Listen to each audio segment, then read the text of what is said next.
Are we live now? Yes, you are live.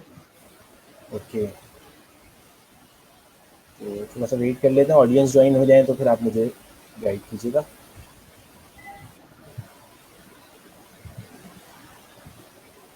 Yes, audience हमारे साथ है, आप प्लीज कंटिन्यू क्लास करें। अच्छा, अस्सलाम वालेकुम। हमारा सबसे पहले आप लोग मुझे जानते ही हैं, मैं दोबारा एक दफ़ा अपने आप को इंट्रोड्यूस कर देता हूँ। I am Arkam Mumtaz, I am trainer at A I soul. I am A I trainer, और ए आई सोल के बिहाफ पे हम ये जो है दूसरी हमारी ये थर्ड सेशन है हमारा रोबोटिक्स के हवाले से। तो अच्छा, हमने लास्ट 2 सेशन में रोबोटिक्स के बारे में काफ़ी सारी चीज़ें पढ़ी हैं और काफ़ी सारी चीज़ें जानी हैं। तो मैं आप लोगों से कुछ चीज़ें पूछना चाहूँगा कि आप लोगों के पास क्या आइडिया है व्हाट इज़ रोबोटिक्स? कितने लोगों को ये चीज़ें याद हैं?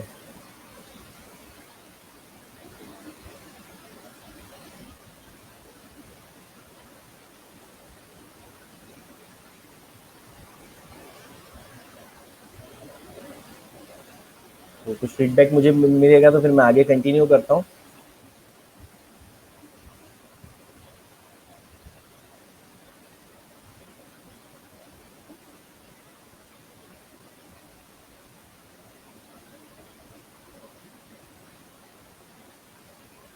M I Audible?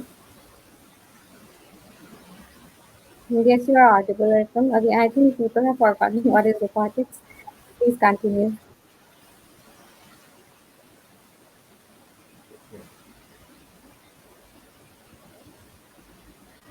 सही। अच्छा, ये समीर ने दिया है, रोबोटिक्स इज अ टर्म जिससे हम मैन पावर कम कर सकते हैं, ठीक है। और आगे मज़ीद कोई? अच्छा चलें, हम एक काम करते हैं, इसको हम दोबारा एक दफ़ा रिवाइज़ कर लेते हैं कि जो हमने अभी तक लास्ट हमने देखा है। अच्छा, अब हम यहाँ पे बात करेंगे रोबोटिक्स इन आर्टिफिशियल इंटेलिजेंस, क्योंकि रोबोटिक्स के बारे में हम काफ़ी सारी चीज़ें देख चुके हैं और जान भी चुके हैं। तो हम जो है अब आगे मूव करते हैं, हम साथ साथ रोबोटिक्स को भी देखते जाएंगे और इसके साथ साथ हम इसमें रोबोटिक्स की आर्टिफिशियल इंटेलिजेंस में जो इन्वॉल्वमेंट है उसके ऊपर भी डिस्कशन करते हैं। अच्छा, robotics is artificial intelligence. Robotics is a branch of AI, which is composed of electrical engineering, mechanical engineering, and computer sciences for designing, construction, and application of robots. अच्छा, robotics एक branch है AI की ही। Artificial intelligence, जैसे कि आपको पहले भी बताया था कि 1930 से आर्टिफिशियल इंटेलिजेंस, जब इंसान ने चीज़ें अपने मैन पावर को कम करने के लिए और अपने कामों को परफॉर्म करने के लिए मशीन्स को डिज़ाइन करना शुरू किया था, तो उस वक्त ही इंसान के पास ये कॉन्सेप्ट आर्टिफिशियल इंटेलिजेंस का जो है वो आ गया था, जिसके अकॉर्डिंग इंसान ने जो है वो मशीन्स डेवलप करना शुरू की थी।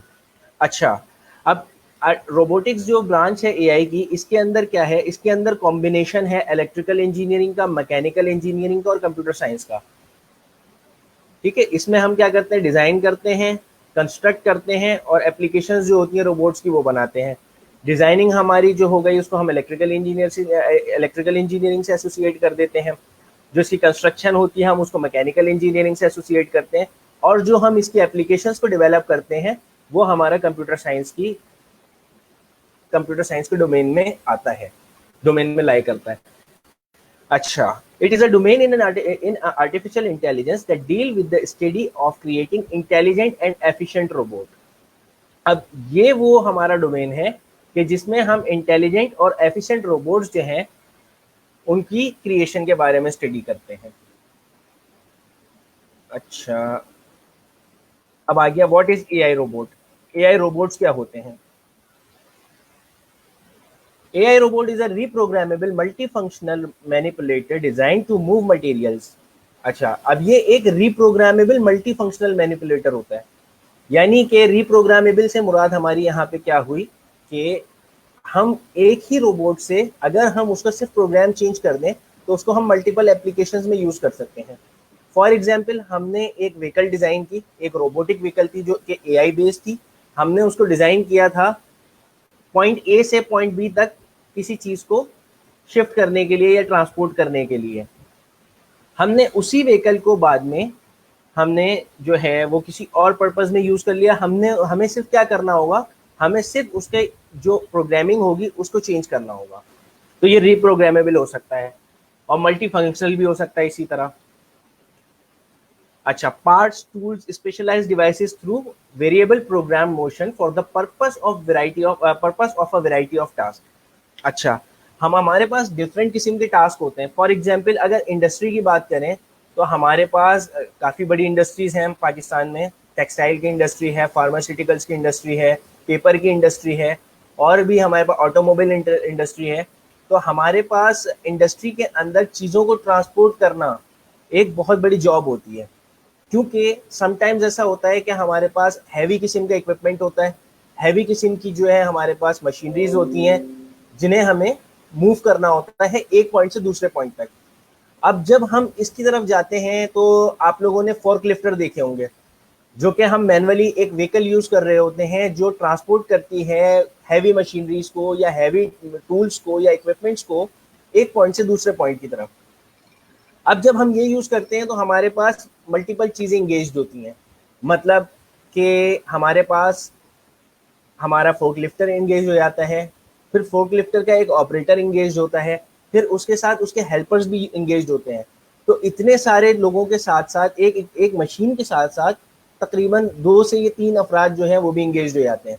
तो यहाँ पे जो एआई रोबोट्स होते हैं, यहाँ पे किसी भी इंसान की इन्वॉल्वमेंट के बगैर हैवी चीज़ों को, हैवी इक्विपमेंट्स को, मशीनरीज को एक पॉइंट से दूसरे पॉइंट पे मूव कर देते हैं।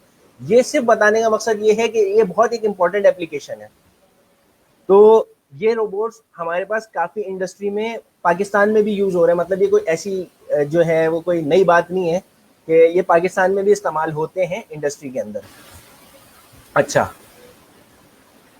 फिर ये है कि how AI robot is constructed, किस तरीके से बनते हैं। अच्छा, कंपोनेंट जो हमें रोबोट की कंस्ट्रक्शन के लिए नीडेड होते हैं वो क्या होते हैं, वो हमारे पास पावर सप्लाई होती है जिसमें हमारे पास बैटरीज होती हैं, सोलर पावर होती है और हाइड्रोलिक्स होती है। अच्छा, बैटरीज का आपके पास कॉन्सेप्ट बहुत अच्छी तरीके से है, मतलब बैटरीज सबको पता है कि बैटरी किस तरीके से वर्क करती है। सोलर पावर के बारे में भी आपको पता है कि सोलर पावर को किस तरह से, सोलर एनर्जी को जो हम पावर में कन्वर्ट करते हैं। यहाँ पे एक हाइड्रोलिक्स वर्ड लिखा हुआ है, ये हाइड्रोलिक वर्ड क्या है? हाइड्रोलिक्स बेसिकली वो इक्विपमेंट्स होते हैं जिनके अंदर हम फ्लूइड यूज करते हैं। ऑयल बेस्ड हमारे पास जो है वो सिलेंडर्स होते हैं और पिस्टन्स होते हैं जिनके अंदर ऑयल की जो है वो फ्लूइड जो है वो यूज हो रहा होता है, ऑयल यूज हो रहा होता है, फ्लूइड यूज हो रहा होता है। ये शायद मुझे लगा कि एक शायद नई चीज हो सकती है जो मुझे आप लोगों को बताना चाहिए। ये भी इसी तरीके से वर्क करता है कि मतलब इसके थ्रू सप्लाई, इससे क्या होता है, फ्लूइड की जो डायनामिक्स होती है, जो फ्लूइड की जो मैकेनिक्स होती है, यानी फ्लूइड का जो फ्लो होता है उसके थ्रू चीजें जो है वो ऑपरेट होती हैं। अच्छा, एक्चुएटर्स। अब एक्चुएटर क्या होते हैं? We use this to convert energy into movement. अच्छा, अब एनर्जी को कन्वर्ट करना है मूवमेंट के अंदर।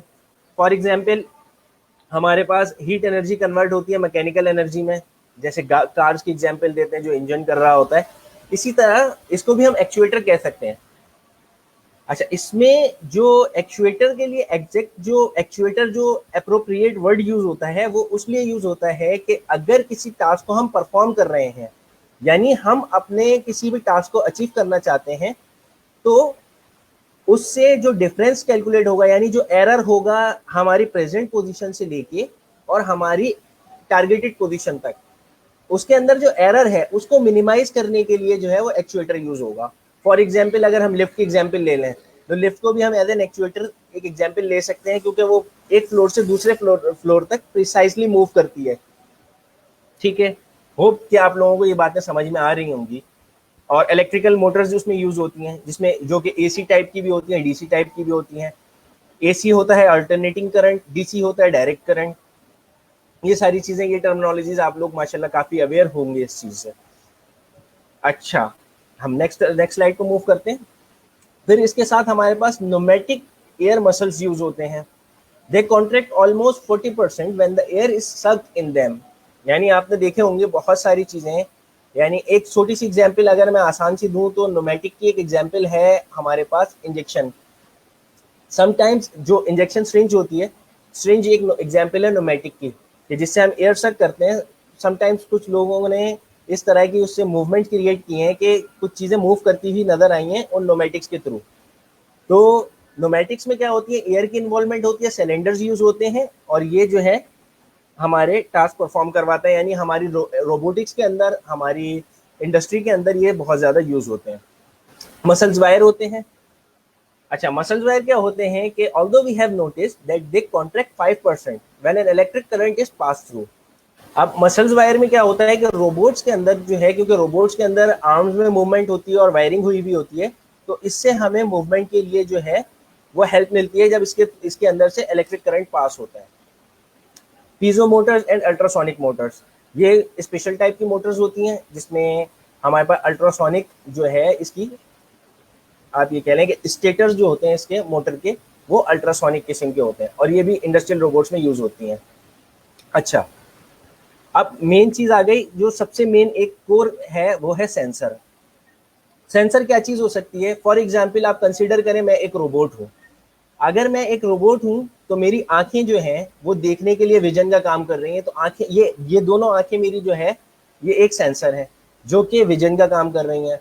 मेरे एयर्स जो हैं हेयरिंग कर रहे हैं, ये भी एक सेंस को सेंस कर रहे हैं, यानी कि हेयरिंग के सेंस को यूज कर रहे हैं।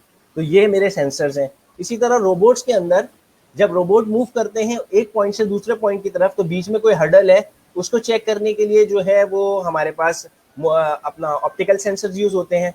इसी तरह से कोई वॉइस कमांड दी जा रही है उनको, तो वॉइस कमांड के लिए उनके पास हेयरिंग के सेंसर्स यूज होते हैं, और इस तरीके से डिफरेंट किस्म के और मजीद सेंसर्स यूज होते हैं। अच्छा, आर्टिफिशियल इंटेलिजेंस रोबोट लुकोमोशन। अब लुकोमोशन क्या चीज है? यानी कि लुकोमोशन जो वो मैकेनिज्म है जो रोबोट्स को, एआई रोबोट्स को कैपेबल करता है कि मूव कर सके अपने एनवायरनमेंट के अंदर। यानी एक पॉइंट से दूसरे पॉइंट तक मूवमेंट के लिए उनको कैपेबल करना है, उसके लिए कुछ ना कुछ यूज होंगी चीजें, कुछ इक्विपमेंट यूज होगा, या कोई एक टर्मिनोलॉजी यूज होगी। फॉर एग्जाम्पल, जब मैं अपनी मूवमेंट की बात करता हूँ तो अल्लाह ताला ने मुझे 2 पैर दिए हैं। तो इसी तरीके से इसकी, इस रोबोट के अंदर भी जो है वो लोकोमोशन के लिए कुछ मैकेनिज्म्स हैं, जिसमें से लेग्ड हो गया, जैसे इंसान की लेग्स होती हैं इसी तरीके से। फिर व्हील्ड हो गया। व्हील्ड से मुराद जैसे हमारी बाइसाइकिल हो गई, हमारी कार हो गई। इसी तरीके से व्हील बेस्ड जो है वो मोशन होता है रोबोट के अंदर। फिर एक कॉम्बिनेशन होता है लेग्स का और व्हील्ड लोकोमोशन का। अच्छा, उसके अलावा हमारे पास ट्रैक, स्लिप और स्किड, ये एक हमारे पास मैकेनिज्म है। अब ये मैकेनिज्म किस तरीके से काम करते हैं और क्या होते हैं, इसके बारे में डिटेल में डिस्कस कर लेते हैं। लेग रोबोट आ गए। अच्छा, यहाँ पे एक रोबोट की एग्जांपल दी हुई है, वो आप देख लें, rainbow dash. Researchers at Google successfully built a robot which used AI to teach itself how to walk. यानी ये रोबोट अपने आप को खुद itself ट्रेन करता है कि वॉक किस तरह करना है। They nicknamed the little four-legged robot Rainbow Dash. इसका नाम उन्होंने Rainbow Dash रखा है। The robot uses kind of AI called deep reinforcement learning. अच्छा, अब जो इन्होंने एआई की टाइप यूज की है इसमें, या जो काइंड यूज की है एआई की, वो यूज की है deep reinforcement learning. Reinforcement, deep reinforcement learning में, एक सेकेंड, अजान हो रही है तो हम ब्रेक ले लेते हैं अजान के लिए।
अच्छा,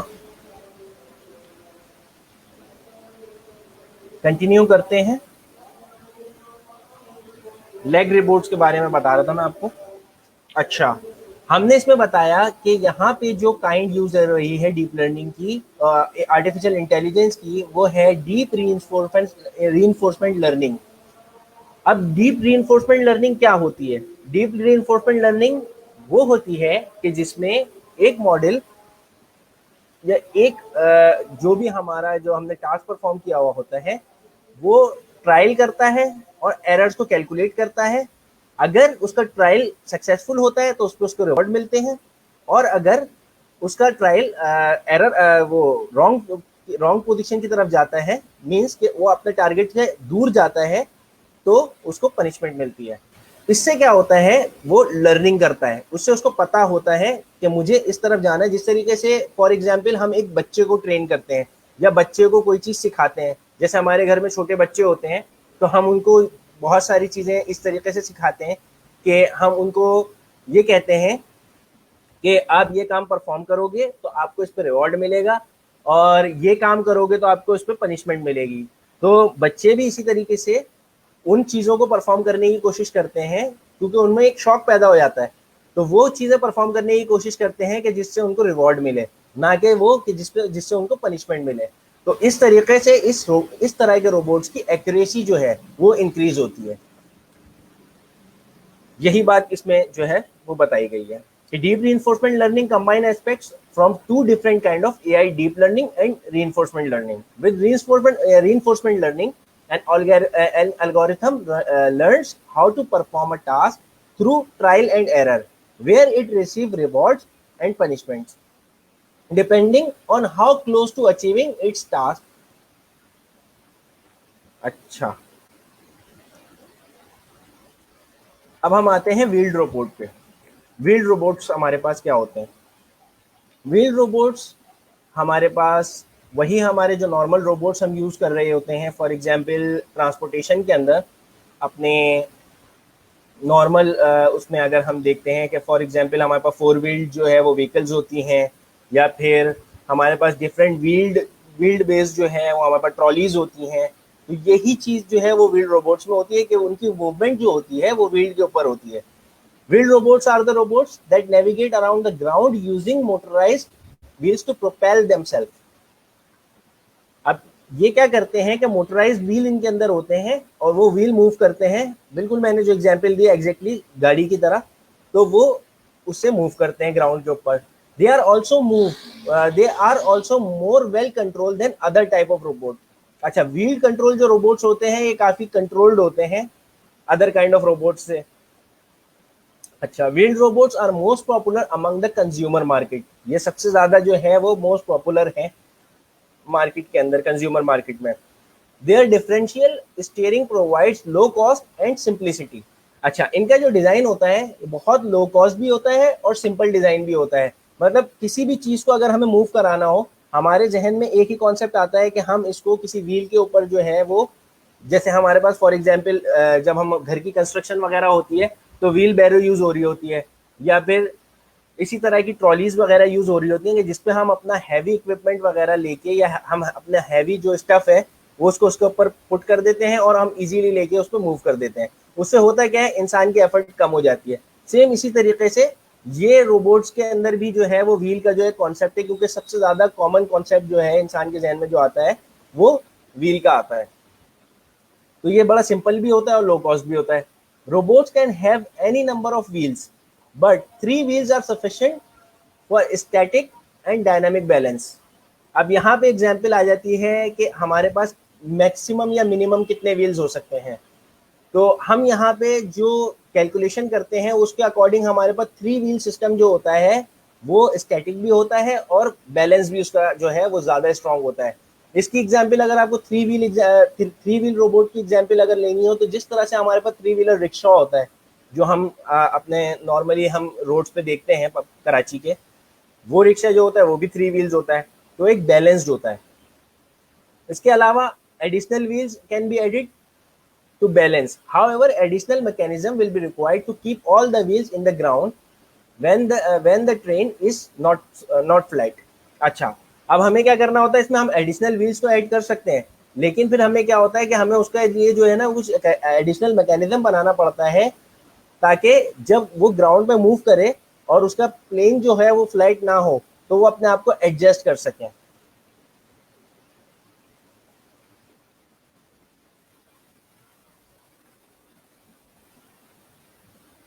अच्छा, हम नेक्स्ट स्लाइड पर मूव करते हैं।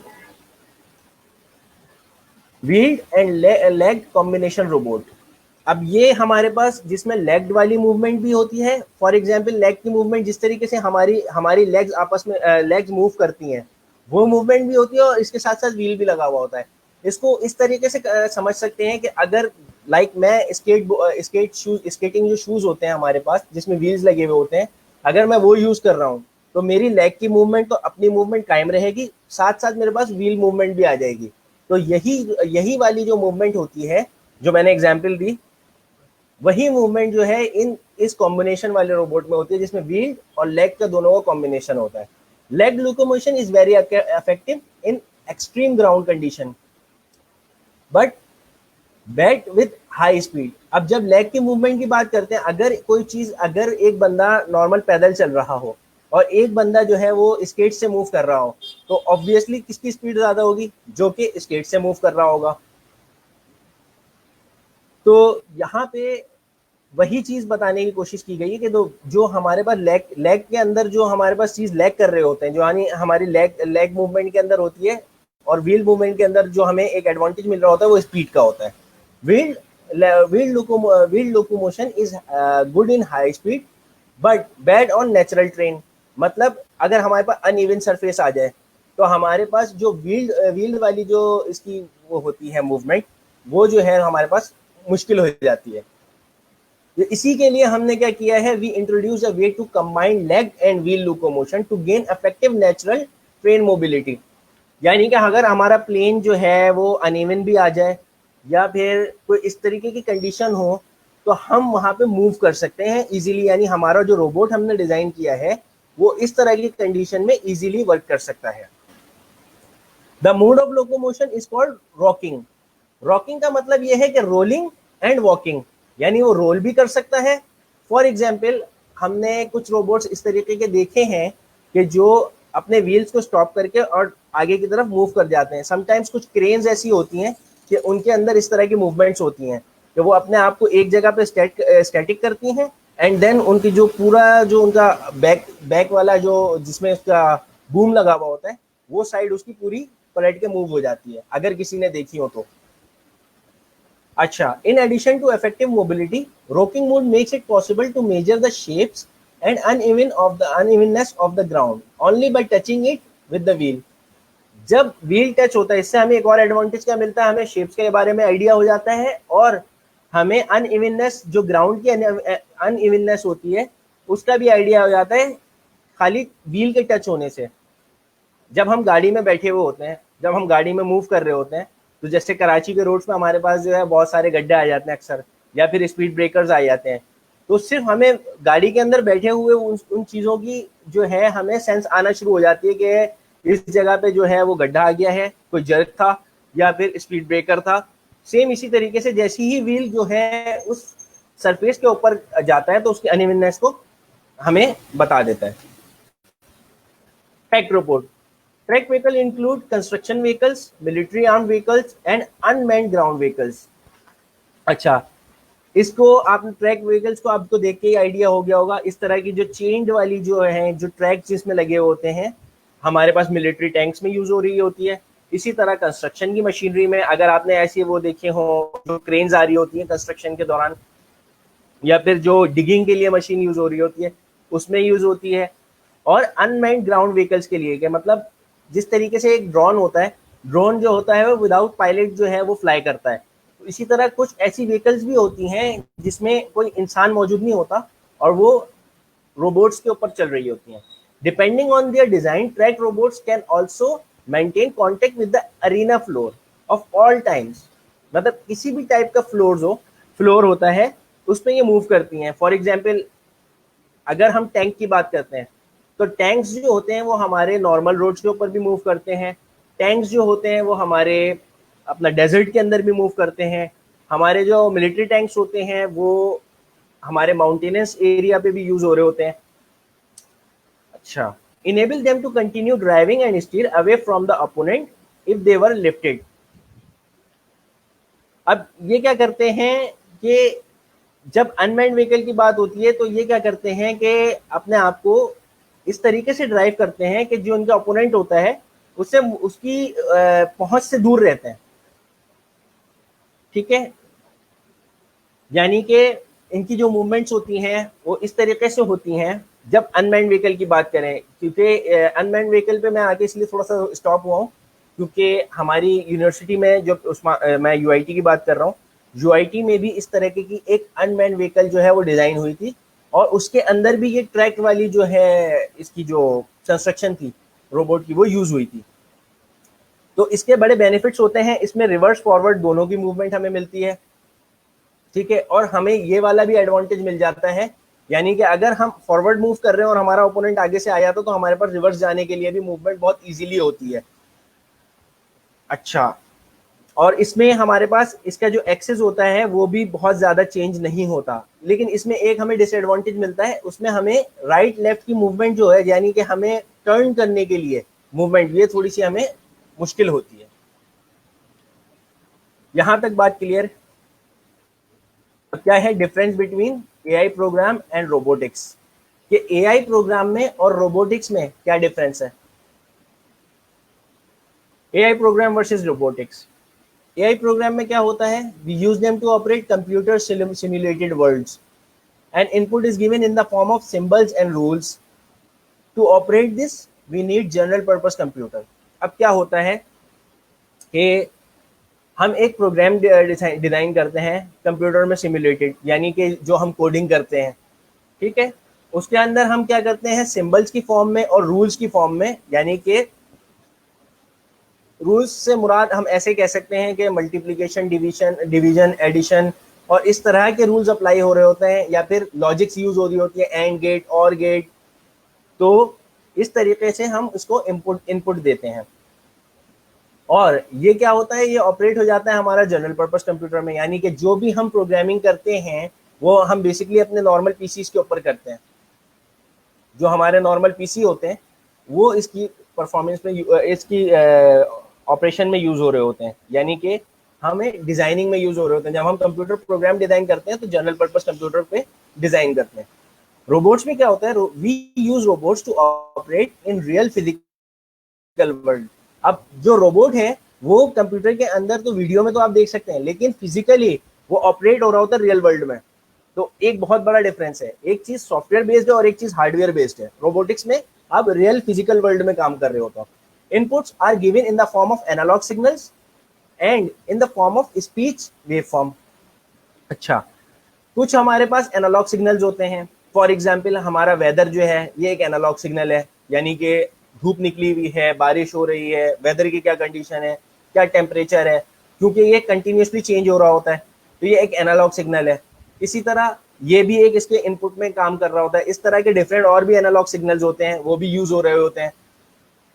अच्छा, डिस्टेंस कैलकुलेट हो रहा होता है फॉर एग्जाम्पल, वो भी एनालॉग सिग्नल में काउंट होता है। तो और स्पीच वेव फॉर्म, यानी कि जो भी हम इसको कमांड दे रहे होते हैं समटाइम्स, क्योंकि आजकल सबसे ज्यादा जो है वो काम यही हो रहा है, स्पीच रिकग्नाइजेशन पे काम हो रहा है, यानी कि रोबोट को हम इस तरीके से डिजाइन कर रहे हैं कि उसके अंदर ये कैपेबिलिटी हो कि वो वॉइस कमांड को ले सके और उस पर ऑपरेट हो सके। अच्छा, to operate them special hardware with sensors and effectors are needed. अब इसके अंदर क्या होता है, हमें एक स्पेशल हार्डवेयर यूज करना पड़ता है जो कि सेंसर और अफेक्टर के बेसिस पे डिजाइन हुआ होता है। फॉर एग्जाम्पल अगर हम एक रोबोट की बात करते हैं, अगर एक रोबोट को आगे मूव फॉरवर्ड करना है और उसके बीच में कोई हर्डल आ जाता है तो हमारे पास ऐसे पोजीशन सेंसर्स होते हैं या ऐसे ऑब्जेक्ट सेंसर्स होते हैं कि जो उस ऑब्जेक्ट को डिटेक्ट कर लेते हैं कि कोई भी चीज उसके पाथ के दरमियान अगर आ रही है तो वो उसको डिटेक्ट करके उसको सिग्नल देते हैं और जिसके बिहाफ पे वो डिसीजन लेता है कि उसने इस पाथ से इस हर्डल से किस तरीके से टैकल करना है इस हर्डल को। अच्छा, यहाँ पे तो हमारा जो था एक रिवीजन ये एंड हो गया, मतलब जो एक रोबोटिक्स का बेसिक कॉन्सेप्ट था वो मैं आपको यहाँ तक देने में कामयाब रहा हूँ। होप सो कि आप लोगों को समझ भी आया हो। अच्छा, यहाँ पे देख लेते हैं कुछ अगर क्वेश्चंस हैं तो उन क्वेश्चंस को यहीं पे। अच्छा, यहाँ पे कुलसुम काजमी का सवाल है कि रीइंफोर्समेंट में मशीन कैसे डिसाइड करती है कि ये पनिश है, ये रिवॉर्ड ह्यूमन के पास तो सेंसरी ऑर्गन्स होते हैं सेंस करने के लिए, मशीन के लिए कैसे पॉसिबल है। अच्छा, इसकी एग्जाम्पल इस तरीके से ले लेते हैं, जिस तरीके से इंसान के पास सेंस होता है इसी तरह हम मशीन को भी सेंस देते हैं। अभी हम आगे जब जाएंगे मजीद स्लाइड में तो आपको पता लगेगा कि हमने बहुत सारे सेंसेस जो हैं वो मशीन्स को दिए हैं। अच्छा, इसी की एग्जांपल ले लेते हैं कि फॉर एग्जांपल अगर हम इमेज रिकग्नाइजेशन का सिस्टम एक है जिसकी हम बात करते हैं, जिसको हमने ट्रेन किया है, मॉडल आपने ट्रेन किया है मेरी पिक्चर्स को लेके, वो रोबोट क्या करता है, वो मेरी पिक्चर्स से पहचानता है। तो जब जब वो सही पहचानेगा उसको एक रिवॉर्ड मिलेगा। तो ये एल्गोरिथम के अंदर डिफाइंड होता है कि राइट क्या है और रॉन्ग क्या है। जब उसको राइट पाथ पे वो जब जाता है तो वो क्या करता है, उसको एक रिवॉर्ड देता है, और जब वो रॉन्ग कोई प्रिडिक्शन करता है तो उस पर उसको पनिशमेंट करता है। तो पनिशमेंट किस तरीके से करता है, वो पनिशमेंट इस तरीके से नहीं करता कि उसको मुर्गा बना देता है या उसको जो है वो उठक बैठक करवाता है, ऐसा नहीं करता, बल्कि वो ये करता है कि उसके टारगेट से मूव करने के, उसके मूवमेंट यानी उसको उसके जो टारगेट है उसके दरमियान जो डिस्टेंस होता है, उसके दरमियान जो डिस्टेंस की जो जिस तरीके से वो तेजी से कवर कर रहा होता है ना, वो उससे और उसको मजीद पीछे कर देता है, जिससे उसको आइडिया हो जाता है कि मैं जिस टारगेट की तरफ जा रहा था मैं इसके करीब था, लेकिन मैं गलती की तो मैं इससे पीछे हो गया।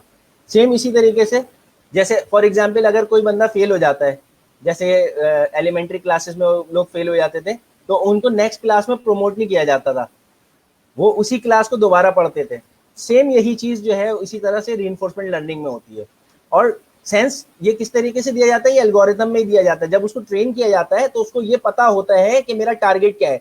जब उसको अपने टारगेट का पता है कि अपने टारगेट की तरफ उसने जाना है और वो उस टारगेट की तरफ नहीं जा रहा है, कहीं और जा रहा है, तो इट मीन्स के ये पनिशमेंट है, और जब टारगेट की तरफ जा रहा है तो इट मीन्स की रिवॉर्ड है। होप सो कि ये आपको समझ आ गई हो। अच्छा, अब मूव करते हैं नेक्स्ट स्लाइड्स पे। यहाँ तक तो हमने अभी तक रिवीजन किया है, अब नई चीजें तो अब हम देखने जा रहे हैं मजीद। रोबोट सेंसरी सिस्टम, अब ये वही बात आ गई कि हम मशीन को किस तरीके से सेंस देते हैं। यहाँ पे ये सवाल जो है मैंने इसीलिए लेना जो है वो मुनासिब समझा, क्योंकि हम यहाँ से जो है अब सेंसर्स की बात करेंगे कि रोबोट को, मशीन को हम किस तरीके से सेंस देते हैं। सॉरी, पानी पी लूँ।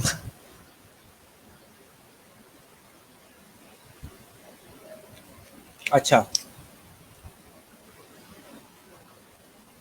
Robot sensory system, not all robots have sensory system. ये बात भी बिल्कुल ठीक है कि सारे रोबोट्स जो होते हैं उनके पास सेंसर्स नहीं होते। फॉर एग्जांपल मैंने आपको कहा था कि गाड़ी को भी हम हमारी जो नॉर्मल कार होती है या बाइक होती है इसको भी हम रोबोट्स के सेंस में लेते हैं, तो उसके अंदर तो सेंसर्स नहीं होते। हम उसके लिए सेंसर का काम हम खुद कर रहे होते हैं जो ऑपरेटर होते हैं। And few have the ability to see, hear, smell और टेस्ट। अब यहाँ पे दो नए मजेदार चीजें आई हैं यहाँ पे, स्मेलिंग और टेस्टिंग का। ये मतलब रोबोट किस तरीके से स्मेल कर सकता है और रोबोट किस तरीके से टेस्ट कर सकता है। The most common robotic sense is the sense of movement. सबसे ज्यादा कॉमन जो सेंस है रोबोट्स का वो है मूवमेंट का। यानी जो सबसे बड़ी अचीवमेंट थी इंसान की वो थी किसी भी मशीन को एक पॉइंट से दूसरे पॉइंट तक मूव करा लेना बाय इट्स ओन। और फिर इसमें यही बता रहे हैं कि इसके अंदर एबिलिटी भी होती है अपने अपने खुद के मोशन को मॉनिटर करने की।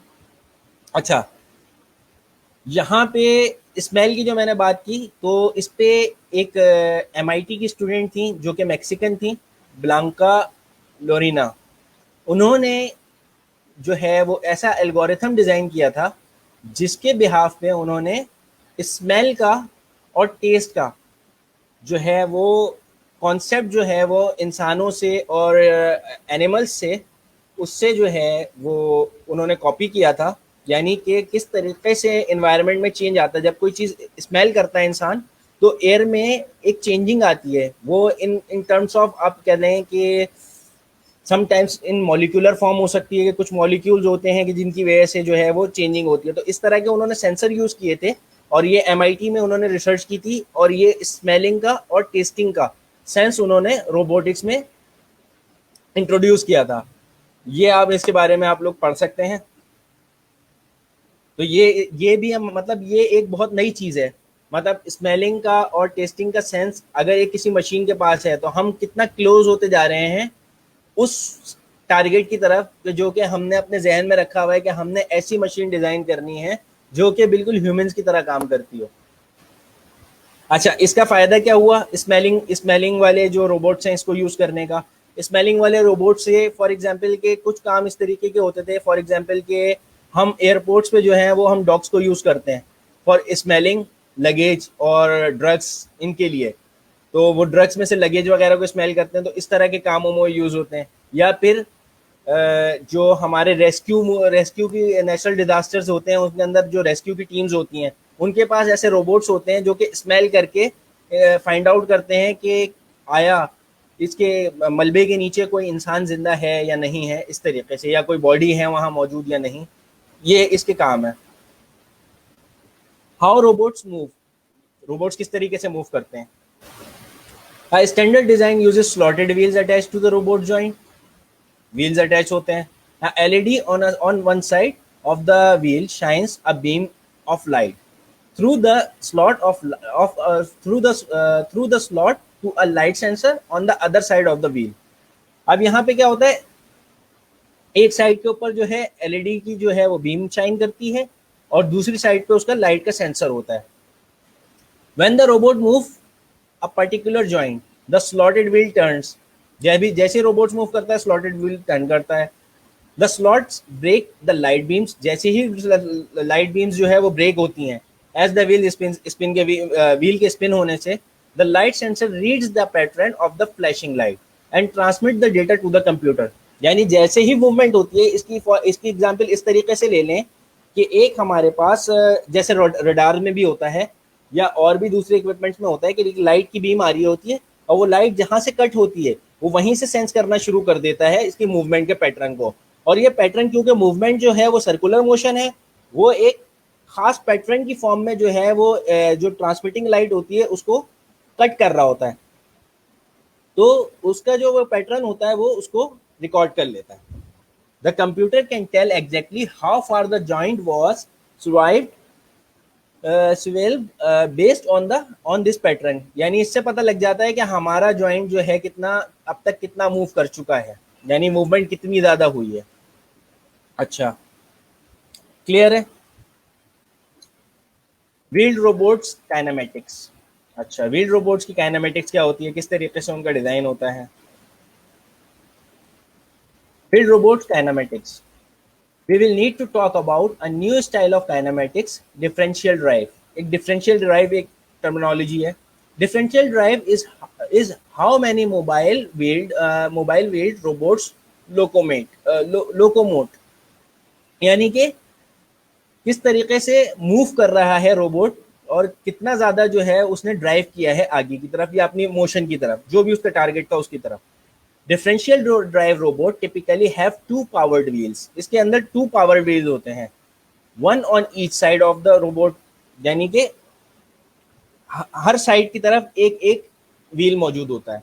Sometimes there are other passive wheels that keep the robots from tipping over. अच्छा, कुछ ऐसे भी उसके अंदर समटाइम्स ऐसे भी व्हील्स यूज होते हैं जो पैसिव व्हील्स होते हैं जिनका डायरेक्टली मोशन से तो कोई लिंक नहीं होता, लेकिन वो एज अ बैकअप जो है वो उसको सपोर्ट प्रोवाइड कर रहे होते हैं रोबोट को। When both wheel turns at the same speed in the same direction, the robot moves straight in the direction। ये वही बात आ गई, जैसे हमारे पास गाड़ियां होती हैं फ्रंट व्हील ड्राइव, तो दोनों व्हील्स सेम डायरेक्शन के अंदर सेम स्पीड के साथ जब वो मूव करते हैं तो रोबोट स्ट्रेट डायरेक्शन में मूव करता है। When one wheel turns faster than the other, the robots turn in an arc towards the slower wheel। जहाँ पे भी स्लोअर व्हील होता है, जिस तरीके से हम गाड़ी का स्टीयरिंग कट करते हैं, तो हमारा जिस साइड पे भी हम कट करते हैं तो हमारा जो अगर बिलफर्ज मैं लेफ्ट साइड पे मूव कर रहा हूँ तो नॉन ड्राइविंग, क्योंकि हमारे यहाँ राइट हैंड साइड ड्राइव होती है, तो लेफ्ट साइड का जो व्हील होता है वो थोड़ा स्लो मूव करता है और राइट साइड का जो व्हील होता है वो थोड़ा तेज मूव करता है। यही बात वो बता रहा है इसके अंदर। When the wheel turns in opposite direction, the robot turns in place। वो क्या करता है कि जब दूसरी अपोजिट डायरेक्शन में मूव करता है तो दूसरी तरफ मूव कर देता है या टर्न हो जाता है। रोबोट्स बिहेवियर, रोबोट का behaviour, behavior of the robot, we can formally describe the robot's behavior as follows. Number 1, if the robot is moving in a curve, there is a center of that curve at that point known as the instantaneous center of curvature or ICC, center of instantaneous center of curvature होता है। We talk about the instantaneous center because we will analyze this at each instant. The curve may and probably will change in the next movement. अब क्या होता है, for example अगर हम circular motion perform कर रहे हैं और फॉर एग्जाम्पल ऐसे ले लें, या अगर हम गाड़ी को ही मूव कर रहे हैं तो गाड़ी को जब हम सर्कुलर मूव करते हैं, कुछ लोग जो ड्रिफ्टिंग वगैरह करते हैं उनको बहुत अच्छी तरीके से आइडिया होगा, हर बार जो है उसका जो सेंटर ऑफ कर्वेचर होता है, यानी जो उसका सेंटर होता है, हर बार सेम नहीं होता, क्योंकि मूवमेंट की वजह से इंस्टेंटली उसका हर बार सेंटर मूव कर रहा होता है। तो यही चीज जो है वो रोबोट्स के साथ भी होती है। जब रोबोट्स जो है वो सर्कुलर मोशन परफॉर्म कर रहे होते हैं तो उनके अंदर भी उनको सेंटर को मेंटेन करने के लिए, यानी वो अपने सेंटर से ना हटे, अपने मोशन से ना हटे, तो हमें क्या करना होता है, उनका इंस्टेंटेनियस सेंटर ऑफ कर्वेचर जो है उसको एनालाइज करना होता है, ताकि वो अपने एक सर्कुलर पाथ पे जो हमने उसको डिफाइन किया हुआ है उसी पाथ में मूव करें, उस पाथ से ना हटे। If r is the radius of the curve measured to the middle of the robot, यानी कि रेडियस वो जो हमने मिडिल से रोबोट के मूव कैलकुलेट किया है, मेजर किया है, and i is the distance between the wheels, then the rate of rotation। अब वही यहाँ पे एक फॉर्मूला आ गया कि वही डिस्टेंस बिटवीन द व्हील्स, दोनों व्हील्स का डिस्टेंस, क्योंकि दोनों व्हील का डिस्टेंस भी तो मैटर करता है मूवमेंट के लिए, कि मूवमेंट की सर्कुलर मोशन में किस तरीके से मूव होगा, वो एक व्हील पे तो बेस नहीं करेगा। फॉर एग्जाम्पल अगर हम एग्जाम्पल लें, जो हमारी मोटर बाइक होती है उसमें एक व्हील होता है, उसकी मूवमेंट कितनी प्रिसाइज होती है, या कितनी उसका एंगल जो होता है रोटेशन का या टर्निंग एंगल जो होता है वो बहुत ज़्यादा कम होता है, यानी कि एक बहुत पतली सी गली से भी हम उसको मूव कर लेते हैं। लेकिन जो गाड़ी होती है उसके अंदर दो व्हील्स होते हैं, तो हम उनको किसी छोटी सी या पतली सी गली से टर्न नहीं कर सकते, फिर हमें उसके लिए रिवर्स करना पड़ता है उसको, क्योंकि हम पूरा उसको जो है वो टर्न नहीं कर सकते उससे। वही चीज़ बताइए कि उसमें आई जो है वो डिस्टेंस बिटवीन द व्हील्स है, then the rate of rotation around the ICC, और फिर क्या है, रेट ऑफ रोटेशन है, आईसीसी यानी कि जो उसका इंस्टेंटेनियस सेंटर ऑफ कर्वेचर है, is related to the velocity of the wheels by. अब उसके लिए वेलोसिटी का उससे जो रिलेशन है वो उसका एक फॉर्मूला यहाँ पे दिया हुआ है, वो यहाँ पे जो है वो ये दिया हुआ है फॉर्मूला, ये फॉर्मूला यहाँ पे गिवन है। ठीक, यहाँ तक बातें क्लियर हैं? तो थोड़ा सा फीडबैक दे दें, क्योंकि मुझे आई थिंक अभी सिर्फ कॉन्सेप्ट क्लियर करना है। ठीक है, अच्छा हम आगे स्लाइड्स में मूव करते हैं, यहाँ तक सबको माशाल्लाह समझ में आ रहा है शायद। ठीक है, बिहेवियर ऑफ द रोबोट। अच्छा, इसमें एक y है, the angular velocity is defined as the positional velocity divided by the radius. ये है कि differential of angle by with respect to time is equal to velocity divided by the angular velocity divided by the radius. ये भी एक formula है, यानी कि इससे हम क्या कैलकुलेट कर रहे हैं, इससे हम ये कैलकुलेट कर रहे हैं। अच्छा, रोबोटिक्स के अंदर जो सबसे ज़्यादा इंपॉर्टेंट चीज़ होती है ना, वो उसकी यही होता है कि उसका आप ये कह लें कि line of action. Line of action means के जो भी मूवमेंट हो रही है, जो भी मूवमेंट हो रही है, हम किसी भी पॉइंट को, अगर फॉर एग्जांपल हम ग्राफ को प्लॉट करें, तो ग्राफ को प्लॉट करते हैं, या हम एक पेपर लेते हैं, या कोई एक ऐसा एरिया लेते हैं, सरफेस लेते हैं, जिसमें हमें उसके डिफरेंट पॉइंट्स के ऊपर रोबोट को मूव कराना है। अगर हम इंसानी दिमाग से सोचें तो हमारे लिए उसको फिंगर से पॉइंट करना और उस चीज़ को बताना या उस पॉइंट पे खड़ा होना। फॉर एग्जांपल अगर मैं एक फ्लोर के ऊपर एक सर्किल बना लूँ या एक स्क्वायर बना लूँ, तो उसके किसी भी पॉइंट पे खड़ा होना इंसान के लिए कोई मसला नहीं है। लेकिन रोबोट के लिए एक बहुत बड़ी चीज है, सारी रोबोटिक्स जो है वो सारे इसी एक्सिस के ऊपर और इन्हीं मोशंस के ऊपर ही बेस कर रही होती है, जिसके अंदर मतलब छोटी छोटी मूवमेंट के लिए प्रैक्टिकली जब रोबोट्स पे काम किया जा रहा होता है तो बहुत छोटी छोटी मूवमेंट्स के लिए समटाइम्स ऐसा हो रहा होता है कि अगर मैं एग्जांपल दूं, पेंटिंग के लिए अगर हम रोबोट यूज कर रहे हैं, फॉर एग्जांपल के कार पेंटिंग के लिए, जो हम कार्स को पेंट कर रहे होते हैं, कार की बॉडी जो पेंट हो रही होती है उसमें जो रोबोट्स यूज हो रहे होते हैं, समटाइम्स ऐसा होता है कि वो कुछ ऐसी उनके अंदर मूवमेंट के अंदर प्रॉब्लम आ जाती है कि उनसे कुछ पॉइंट मिसिंग हो जाते हैं, यानी पूरी गाड़ी तो पेंट हुई है लेकिन एक स्पॉट या एक जो उसका हिस्सा है वो छोटा सा रह जाता है। वो ये सारी रोबोटिक्स जो है वो इसी के ऊपर बेस कर रही होती है, यानी उसकी जो एंगुलर मोशन है, उसकी जो लीनियर मोशन है, इन सब के ऊपर यानी उसकी पोजीशंस के ऊपर ये उन्हीं के लिए कुछ फॉर्मूलाज डिफाइन किए हुए। अच्छा, यानी यहाँ ये वो चीजें हैं जिनसे हम बिहेवियर पता करते हैं रोबोट्स का। The farther you are from the centre of rotation the faster you need to move to get the same angular velocity. और ये वाली बात आ गई कि जब तक आप सेंटर ऑफ रोटेशन से जितना ज्यादा दूर होंगे तो आपको क्या करना पड़ेगा, फास्टर मूव करना पड़ेगा उसी सेम एंगुलर वेलोसिटी से। थिंग्स टू नोट, यहाँ पे क्या क्या बातें नोट करने की। Angular velocity is the difference in the wheel speed over their distance apart.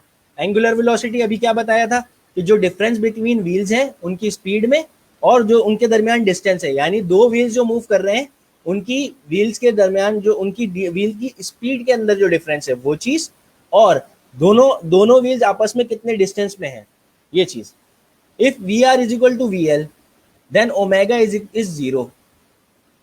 अच्छा, अब ये वही बात आ गई जो हमने पीछे बात की थी, जो हमने ओमेगा की बात की थी, यहाँ पे हमारी एंगुलर वेलोसिटी और ओमेगा यहाँ पे हमारा क्या था, रेट ऑफ द रोटेशन। अब हम वही बात कर रहे हैं यहाँ पे कि if V R is equal to V L तो हमारा क्या होगा, ओमेगा जो है हमारा जीरो हो जाएगा। देन रोबोट्स मूव स्ट्रेट, यानी कि अब बात वही आ गई कि उसको जो है वो डिस्टेंस जो है अब लीनियर मोशन की तरफ वो मूव करेगा।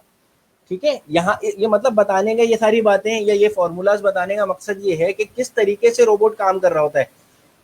अगर हम एग्जाम्पल इंसान की लेंगे तो इंसान तो अल्लाह ताला ने सीधी बात नेचुरली इंटेलिजेंट है और ये आर्टिफिशियल इंटेलिजेंस है।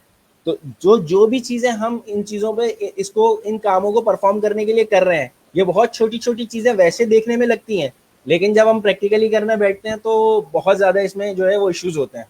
तो ये सारी कैलकुलेशन हम करते हैं और ये बिहाइंड द सीन ये फॉर्मूलाज होते हैं जिनके बिहाफ पे हम जो एक्सपेक्टेशन रोबोट से कर रहे होते हैं या अपनी मशीन से कर रहे होते हैं वो परफॉर्म करता है।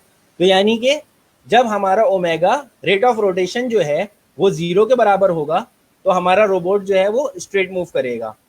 और if V R is equal to minus V L, यानी अब जो उसकी वेलोसिटी है वो उसका नेगेटिव हो गया, एंगुलर वेलोसिटी और linear velocity, then R is equal to zero, यानी रेडियस जीरो हो जाएगा। And the robots spin in place, यानी कि वो एक ही जगह पे। अच्छा, कुछ इस तरह के टॉयज भी आते हैं जो कि हमारे इलेक्ट्रॉनिक बेस्ड होते हैं और उसमें जो है कुछ बटन्स होते हैं और उसके बिहाफ पे वो क्या करते हैं, वो एक सेंटर को लेके और उसके अराउंड रोटेट करना शुरू कर देते हैं। बच्चों के मैंने टॉयज में भी ये चीज देखी है। तो ये भी जो है वो रोबोटिक्स के अंदर आ जाता है।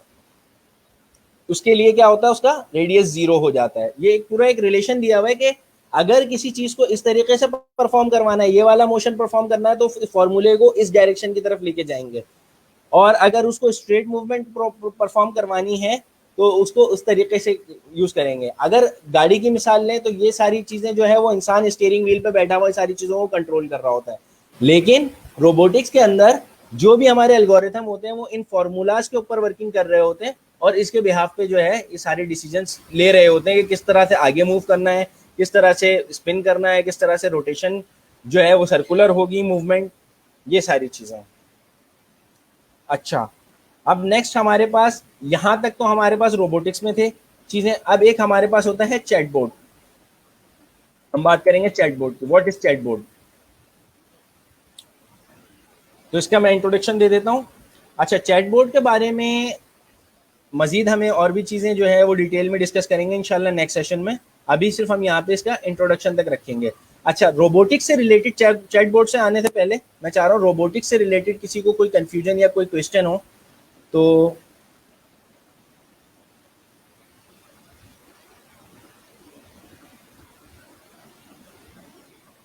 यहाँ पे अगर किसी का कोई क्वेश्चन है रोबोटिक्स से रिलेटेड तो अभी कर लेते हैं ताकि मैं क्वेश्चंस को आंसर कर दूं। उसके बाद फिर हम जो है वो आगे मूव कर जाते हैं हम चैट बोर्ड्स की तरफ। चैट बोर्ड्स का इंट्रोडक्शन देख लेते हैं। किसी को यहाँ पे कोई क्वेश्चन? ठीक है, अभी तक मुझे तो कोई क्वेश्चन नहीं नज़र आया। बाकी चैट में भी आप लोग देख लें कमेंट्स में तो कोई क्वेश्चन है तो नहीं। ठीक है,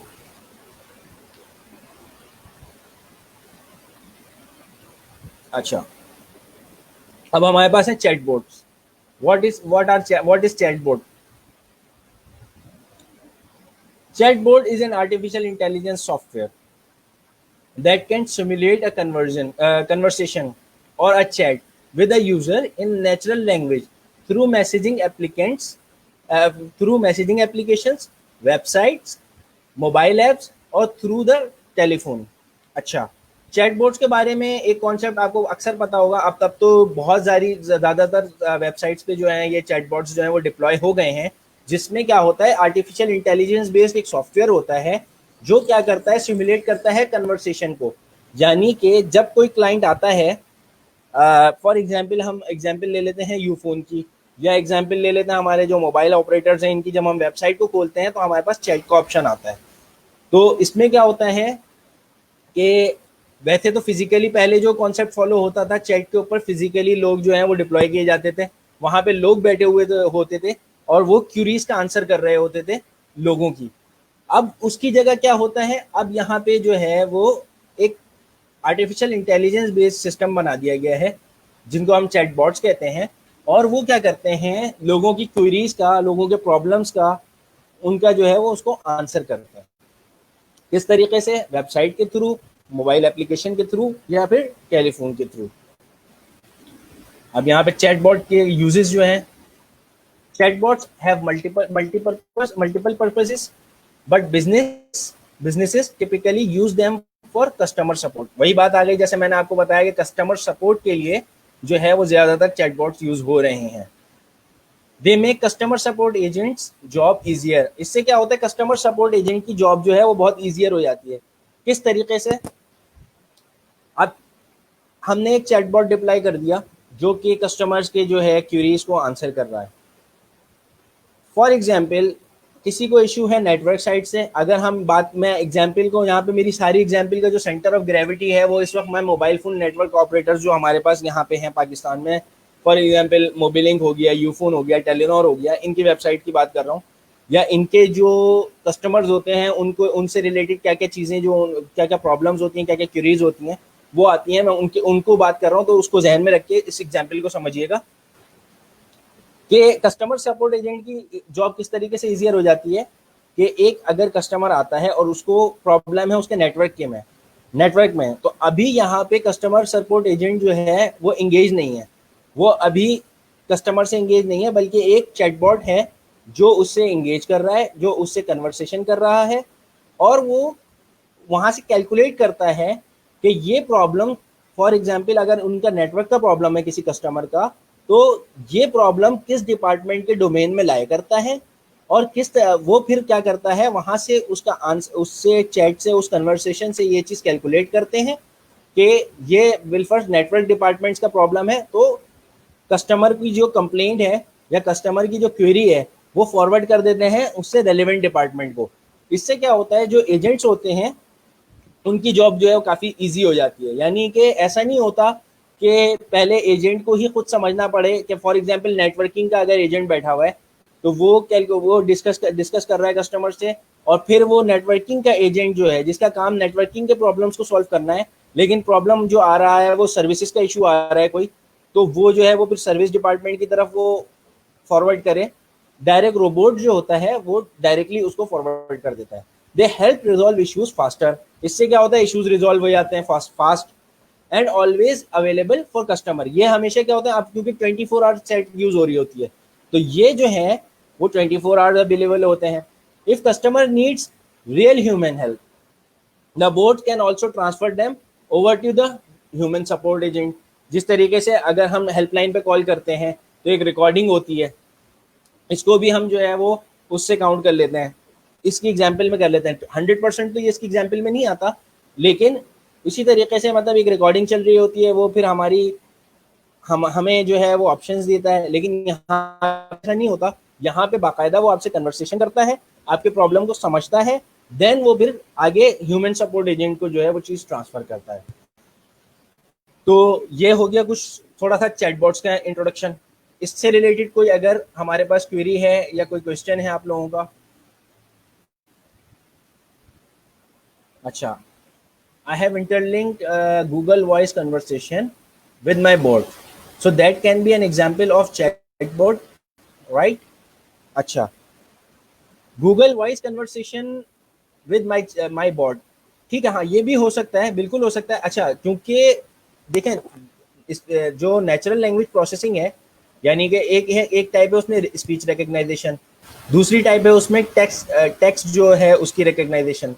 तो ज़्यादातर जो अभी काम कर रहे हैं रोबोट्स, ऐसा मतलब फिर भी इस तरीके के रोबोट्स एग्जिस्ट करते हैं दुनिया में, यानी कि जिस तरह के जो हमारा फ्रंट डेस्क मैनेजर होता है या फ्रंट डेस्क ऑफिसर होता है होटल्स में या किसी भी लॉबी में, तो उससे वो कॉलिंग पे भी बात कर लेते हैं। तो गूगल से वॉइस कन्वर्जन से भी अगर इस तरीके से है तो वो बिल्कुल कि आपकी वॉइस से जो है वो कन्वर्जेशन करके और वो आपको आंसर कर दे, तो वो भी एग्जाम्पल बिल्कुल चैटबॉट में ही आएगी, वो बिल्कुल वो भी एक एआई बेस्ड सिस्टम होगा। लेकिन हम जो यहाँ पे स्पेसिफिकली चैटबॉट्स की बात कर रहे हैं, वो चैट से मुराद ही वही है चैटिंग सिस्टम, यानी कि टेक्स्ट में। तो होप सो कि अब्दुल मुक्सिद आपको आंसर क्लियर हो अपने क्वेश्चन का।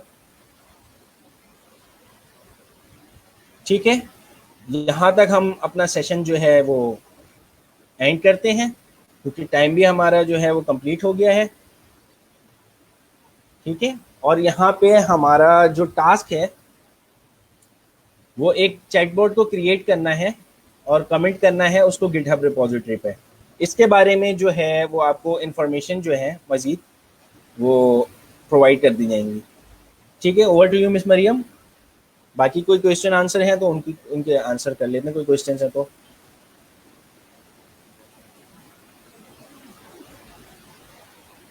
सना इकबाल का क्वेश्चन है कि सर इसका मतलब है कैलकुलस इंटीग्रेशन भी रिवाइज करना पड़ेगी। एक्चुअली थोड़ा सा ये हमारा जो है ना इशू है, मतलब हम रोबोटिक्स वगैरह में या डेवलपमेंट की साइड पे, मैं सना इकबाल को कर रहा हूँ, सना इकबाल आपको आंसर कर रहा हूँ कि हमारा जो ये इशू है पाकिस्तान में, वो जो है थोड़ा सा ये है कि मतलब हम एजुकेशन सिस्टम में हमें जब हम कोई चीज़ पढ़ रहे होते हैं, फॉर एग्जांपल हम कैलकुलस पढ़ रहे होते हैं, मैं भी जब कैलकुलस पढ़ रहा था तो मुझे नहीं पता था कि इसकी प्रैक्टिकल इम्प्लीमेंटेशन कहाँ पे है, किस तरीके से जो है इसको हम इम्प्लीमेंट करेंगे। यानी कि हम डिफ्रेंसिएशन कर रहे थे, इंटीग्रेशन कर रहे थे, लेकिन ये जो डिफ्रेंसिएशन और इंटीग्रेशन है, ये जो है इसके बिहाइंड द सीन जो है ना बहुत सारी चीज़ें जैसे इस तरीके की प्रैक्टिकल चीज़ें हमें आती हैं। तो ये हमारा एक थोड़ा सा इशू है जो हम अपने एजुकेशन सिस्टम में लैग करते हैं।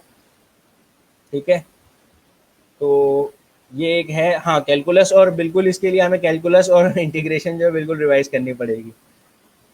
अच्छा, चैट बोर्ड का बैक एंड पे कौन सी लैंग्वेज यूज़ होती है? अच्छा, अभी क्योंकि बेसिकली हमने अभी इंट्रोडक्शन किया है, मैंने सिर्फ आपको एक टास्क बताया कि आपके वीकली टास्क में जो है वो यूज़ होगा, लेकिन अभी हमने सिर्फ इंट्रोडक्शन किया है। जो बाकी डिटेल्स हैं इंशाल्लाह वो अभी आपको प्रोवाइड की जाएंगी इंशाल्लाह नेक्स्ट सेशंस में। ठीक है, ब्यूटीफुली जो है प्रोग्रामिंग उसमें बताई जाएगी, पंडोरा बॉट्स के ऊपर भी बताया जाएगा कि how to create the chatbot in Pandorabots, और उसके लिए हमारे ट्रेनर उमर नासिर हैं, वो हमें ज्वाइन करेंगे इंशाल्लाह soon. We are gonna have that session. तो आप लोगों की सारी क्वेरीज का चैटबॉट का उसमें आंसर होगा, then you all have to build that chatbot as well. तो आप सब जो है वो खुद भी चैटबॉट बना रहे होंगे। ओपन सोर्स हम ऐसे रखेंगे कि हमने गिटहब पे सबको रिपोजिटरी पे उसको आपको कमिट करना होगा आपका काम। Alright then, thank you so much for joining ASOL. Thank you everyone. Thank you for your time, and I hope you all stay safe, stay at home. अगर और कोई क्वेश्चन नहीं है तो फिर हम एंड करें मिस्टर अरकम। जी बिल्कुल। To have a smaller size of material we use derivative and a practical example of derivative। मतलब मुक्सिद जो है आई थिंक ये किसी को एक्सप्लेन कर रहे हैं, कोई क्वेश्चन नहीं है, ठीक है। Thank you very much, thank you very much guys, Allah Hafiz. Okay, take care of yourself, stay home, stay safe. Allah Hafiz everyone. Allah Hafiz everyone.